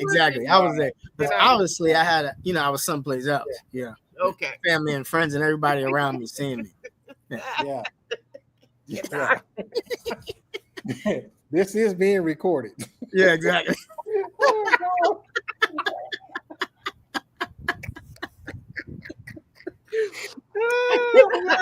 I cannot with you two OGs. Okay. So with that, coping and recovery. So some men, like we talked about earlier, like when it comes to loss, right, may resist asking for help or even talking to a therapist, instead of focusing on like immediate survival, and then like over time acceptance, rebranding themselves and looking for new opportunities can take part in their healing. So do you think, like from a male perspective, that there is a part of a man that has to be healed or needs to be healed in order for them to move on to the next level or to the next job? Like, it's almost like what you see in the movies, like, and I know that's just movies, and I know sometimes what they say, art can imitate reality and reality can imitate art. But when it comes to like men and losing their jobs, like, you see dad is home, he's angry, he's got his beer can, or a single man that's lost his job and he's in his trailer with 50 million 100 beer cans and liquor bottles all around. Like, is that with that coping and feeling embarrassed and like rebranding, like what is a process like? And I get it. You the two of you may have never experienced that. But is there rebranding? Is there a reprocessing? Like, is there a reinvention of self? It depends on where you're at in your life and how you look at Yeah. yourself. That's what we talk about. Pastor Sis, she was like, if you know who you are and where you're going, it's a lot easier. But a lot of people don't know who they are because they haven't been forced in that position. When I think, okay, let me go back to this. I ask you a question. Once you experience the grief of losing a person that you love who's very detrimental in your life, is that the moment that you actually stop and say, who am I? Where am I? Where am I going? No. Oh, okay. No. For me, that's what it was. Not for everybody. Again, I can't speak for a woman based off of what I've seen their actions do. They base mostly everything off of how they feel, right? Emotional decisions. Men make decisions based off of situation dictates, right? Depending on the situation, like what Kareem was saying, where they're at in their life, right? Or what may ask them, okay, what am I at? Where am I at right now? I can say honestly, I moved to Atlanta right after I came home from Bosnia in 2000. The same dudes I met in 2000, I'm still cool with to this day. And we've all experienced loss of jobs because we was talking about that, right? Jobs. There was no, or what I would consider a rebranding or reinventing, because it was like we all had what we call pool table talk, where we'll meet at the pool hall and we just out there kicking it, talking like guy stuff, whatever. You see the game, blah, blah, whatever. And then somebody might mention, I just got fired today. When you mention something about if it was difficult for a guy to ask for help, when you know you have a group of brothers that are friends that consider themselves family, it was easy for them to say, hey, I might need help for the next month or two. But it was always, I'm just about to go down the street and get a job. Right. You know, it was never nothing that would seem, I guess, depressing or too stressful to ask, because as a group of fellas that when we first met, we all bonded together, like minds, you know, tend to hang out, right? Right. It was easy because now we're not just brothers, we're family. Right? We're not just strangers on the street that we just hang out. Now we're family, and family take care of family. So for a man, it's more like situation dictates. And for every man, it's going to be different based on the situation. And you're right. Yes, I can agree with that, because like having a conversation with Darian, you know, with my youngest boy, my youngest son, and he made this statement to me because we were talking about employment and where I was at with employment versus where he's at with employment. And he was like, well, see, Mom, he said, that's a problem sometimes between men and women. Men make a decision based on employment, on how much money they can make, not whether or not they like the job or are emotionally connected to the job. Men can hate a job, but as long as they're making that money they want and it's creating that lifestyle that they want, and they have the knowledge to do the job, then that's what they're going to do. Whereas women, we have to be like, oh, we have to like the job, we have to be connected to the job, and so forth. And I was like, well, yeah, you're kind of right. And with him, yeah, it's just like and you're right. That's what he experienced or went through. To share his experiences, like he was let go from one job, but he's so damn good at what he does that it didn't even matter to him. He was just like, I got fired. There was an issue at work because he fixes the wind turbine, so he's a wind turbine tech, and in the Midwest and the West. So, but he's so good. He is so not even good. He's so exceptional at what he does. These companies are pulling at him to get him on board, right? So there was an incident that happened where he was terminated because either a blade they call fly a blade or something happened and it didn't go right and it was damaged or something got damaged. So, and it technically wasn't his fault. However, they had to let the entire crew go, right? So within a week he had another job because another company got wind of the fact that he was no longer working for company A. So I'm gonna say company B got wind of the fact that he was no longer working for company A, and they came and scooped him right on up. Mm-hmm. So he didn't, and that's like Darian has this nonchalant attitude about work. He's just like, it is what it is. You know, he took a hiatus for a little while. He was going through some things emotionally and with a relationship. So he did grieve. He did go through some. He's probably gonna kill me for putting this out here, but he did grieve and he did go through some depression and trying to understand the workings of this relationship. But at the same token, when he was ready to go back to work, like he took, I think, like 2 months off, almost 3 months off. And when he was ready to go back to work, again, companies realized he was looking for work. They snatched him right on up with no problem. Yeah. I mean, that's how it was for me in the car business. Mm-hmm. Yeah, that's easy. Just like they knew my record, they knew I like to. I got upset allegedly when people snake my deals and things happen in the back of the dealership, but they still hired me. Right. So you get fired one day and hired literally 2 or 3 hours later. It's a beautiful thing. But you know what? That speaks to a male's perseverance. Right. You know, to recognize his strengths in the field and build upon it, or just build off of it. It's like, look, I'm right now, I'm literally the man, and that's what it is. So I accept it, and you're accepting obviously because you want me.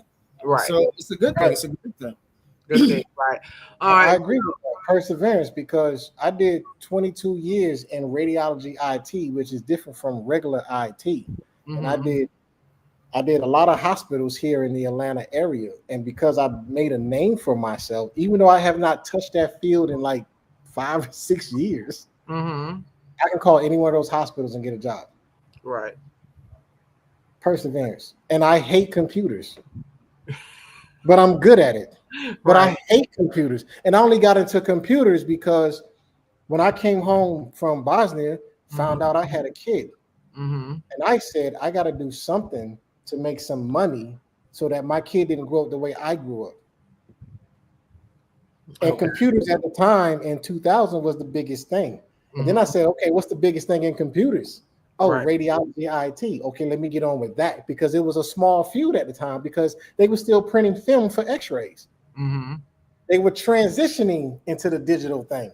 Gotcha. Oh, let me get in on that because I know how to do that. I can learn. I'm a fast learner with that.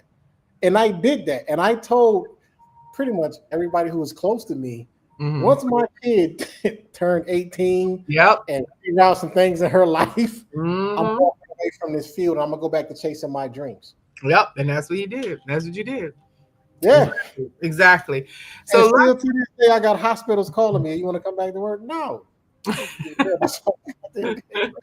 what I did? I did my 18. Done. Done. Right. So before we close out, let's talk about really quick, like losing a pet and personal objects when it comes to men. Because we all know a man and his dog. Boy, if you got a dog, a man and his dog, that's his partner. Okay. If it ain't his other partners out there. So because we know like some men really just don't look at pets at their dogs. It's just pets. You know what I'm saying? That dog is that pets for people too. Right. That dog is their buddy. So I mean, like, have either one of you had a dog that was like, yo, that's my boy. That's my pet. My dog is my boy. Whether it was a Rottweiler, a pit bull, I don't know. What's a manly man dog? A Doberman, a Shepherd? What? Like, I mean, I've known men who cry behind a French poodle, man. A French poodle is the manliest dog ever to have a French poodle. You're sitting there doing like this with the French. Did you say French? He said, Sometimes we bougie, sometimes we hood, man. I'm just gonna let you know. he said the French poodle. Oh my gosh. Okay, so I can't with you. I can't. I swear I can't. But I mean, I know of some men who cried and were depressed behind losing their dog. Like, Were they from the hood? yeah, Oh, I'm gonna stay silent on this because I don't know nothing about this. you don't know anything about it. Okay, because I mean, as a man, do you not form like a deep attachment to your pet? You just go get another one. So that's okay. I mean, I'm from the hood. I grew up in the projects of Philadelphia and in South Carolina. When we lost an animal, we just went and got another one. We might bury it in the backyard, and we went and got another one. It wasn't. Oh, this is a member of the. Nah, we didn't. Nah, I don't. Nah, I don't know. I can't relate to that. Right. Sorry. Kareem? I'm not saying that all men are like that. I'm just saying for me personally. Right. Any thoughts? Why we can't hear you? Did you unmute yourself, sir? You all on mute talking. I'm on mute talking, thinking you hearing me. Hit the mute button. Nah, I was saying it's like, imagine I feel bad for the women who are married to men like that because because if you crying for a dog, like how this dog, like I'm still here, but you crying for this dog like as if I died. Like, oh, I'm about to take me Richie. It's like if I heard that as a woman, I'd be like, boop, push you right in there. Go ahead. You're having a full-on ceremony for a dog. It's like, I don't know. Maybe I'm empathetic to these people, but I don't understand. I'm very empathetic to these people because I've seen people. I have friends, black and white, who spend more money on their dog or their cat. These dogs, they have life insurance, right? They have a hospital Medicaid card.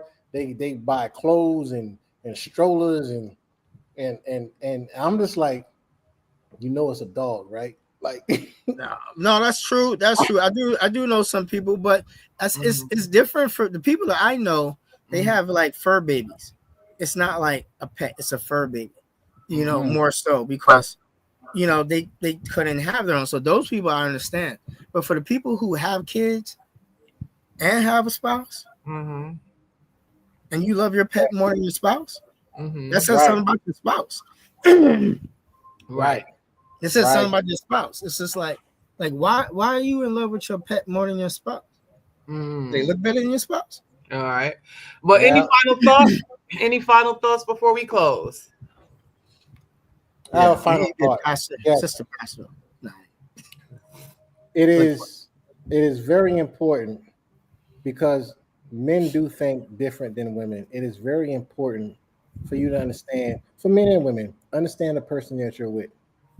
And you understand the person that you're with by asking questions, simple questions, and not judging when your spouse or your mate gives you an answer. Just understand where they're coming from. Yes. Okay. Understand. That's my final thought. All right. Cousin Kareem? Caveat off of that and say, don't get emotional about the responses that you get when you're having a serious conversation. There's a new trend that was going on. We judge, we speak, and we don't judge. How many couples can actually have that conversation? I'm going to say something. Don't judge me. Just listen. Don't respond at all. Just listen to what I said. Is it easier to write it down? Maybe it's easier for you to write it down and you read each other's thoughts after the fact when you're not there so you can absorb it. Hopefully, when you read it, you can accept it. Then you can come back and discuss it. But there can't be any judgment. And I think that's a real conversation. You got to, and the thing I guess I want to say, know yourself as much as possible. Know who you are and where you're going before you enter that ship called a relationship, partnership with somebody else. Because once you set sail, either you're going to continue on, somebody's going to jump overboard and leave one person reeling with both oars, or the other person going to be swimming for their life so they can get into somebody else's ship and mess up their voyage.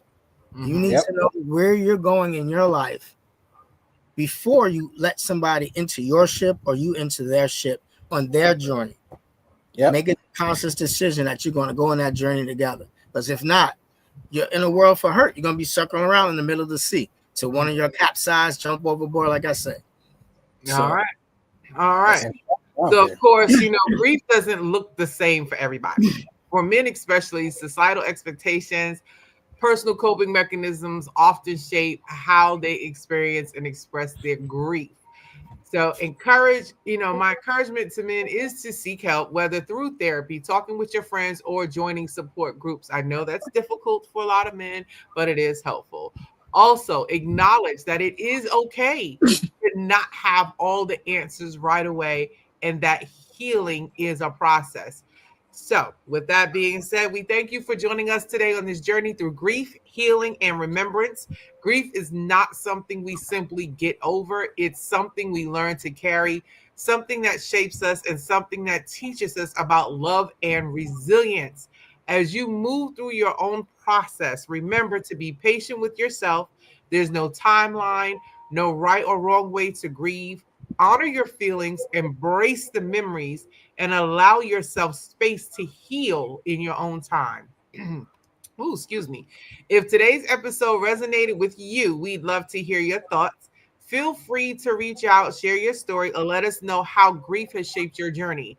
And if you know someone who might need this conversation, please share this episode with them.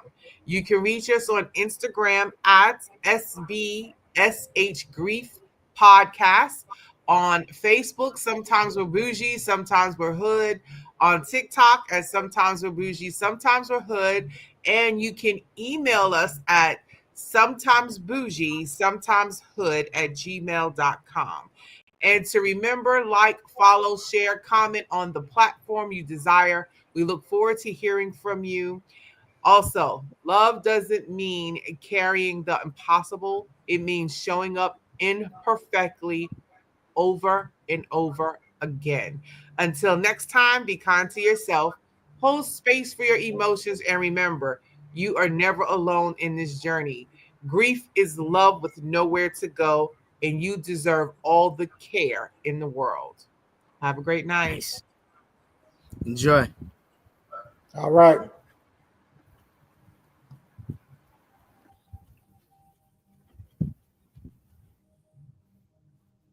It's a podcast dedicated to exploring the complex emotions of loss, the road to healing, and the strength found in remembrance.